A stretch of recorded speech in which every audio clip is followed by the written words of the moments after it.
Hey, this is Chad with Munday Scientific and Microscope Marketplace. Today we have something a little different. We have a Zeiss Axio Lab 5. This is a new current scope. This is a great scope for clinical application. So it's got a couple things on it that are a little different. Brandon's going to come in. We're going to talk about them. So we're just going to go over the scope briefly. So whenever the user gets this scope, they'll feel a little bit more confident on it. So first things first, we're going to turn it around and we're going to show you this little trap door here. So this little trap door has got your tools in it. So it's got this 3mm Allen wrench built into the scope. So you'll have that, and these are centering keys to center your condenser. We already have the condenser centered. We'll show you how those work, but first off, you're gonna need this to take the scope apart, or in this case, put it back together. So 3mm Allen wrench, you can use it right here, and that takes the head on and off. If you don't wanna use these tools or it's missing out of your scope, 3mm Allen wrench at a local hardware store. With this out, it sends the light all the way to the eyepieces. With this in, it sends the light to the camera. You have two 10x by 22mm field of view eyepieces. They are focusable, so you can focus the eyepieces, just like that. So they rotate in and out. The 0 lines up with the white dot, and that is your starting point for 20/20 vision. So both eyepieces are focusable. You have something else a little different on this scope. You have a gout analyzer, and that works in conjunction with the polarizer down here. That's your swing out polarizer, and you can use that to get the Congo red gout colors that you would need. The condenser, this scope is set up for bright field, but this is a universal condenser that you can put phase rings in. This one does not have any, but if you ever want to add phase contrast or anything like that, you can.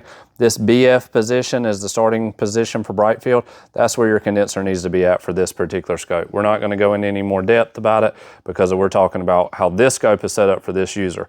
You have a diaphragm here to open and close. You can provide more or less contrast with that. See the light changing when I open and close that? So we'll leave it all the way open. You have a couple of objectives on this. You have a 10x, a 20x, a 40x, a 100x, and a 50x oil. These are all excellent research grade objectives. They're A-plan, so they're the starting point for the research grade objectives from Zeiss. You have a field diaphragm that you would use. You can open and close this.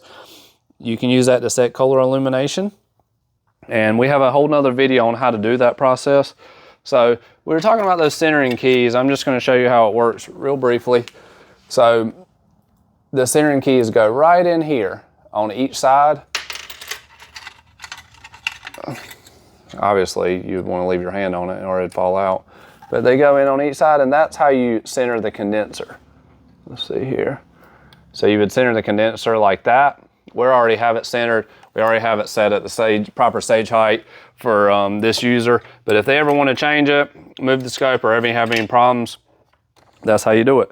So when you get the scope, it's going to have foam underneath the stage. So you'll want to remove that foam. That's to make sure the bracket is stabilized for shipping, and the head will be off. So you'll need to put the head back on.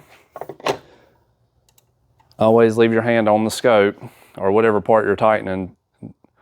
Make sure you know it's tight before you remove your hand. And then you'll put the wrench back here in the little trap door. Clip it in. This scope's good to go. It is a LED scope. You have your rheostat control, or excuse me, your on and off button right here. You have your rheostat control right here. So you can raise and lower the light. You can turn it on. That's the eco button, and then you have the permanent button right here, so it's a little bit more power.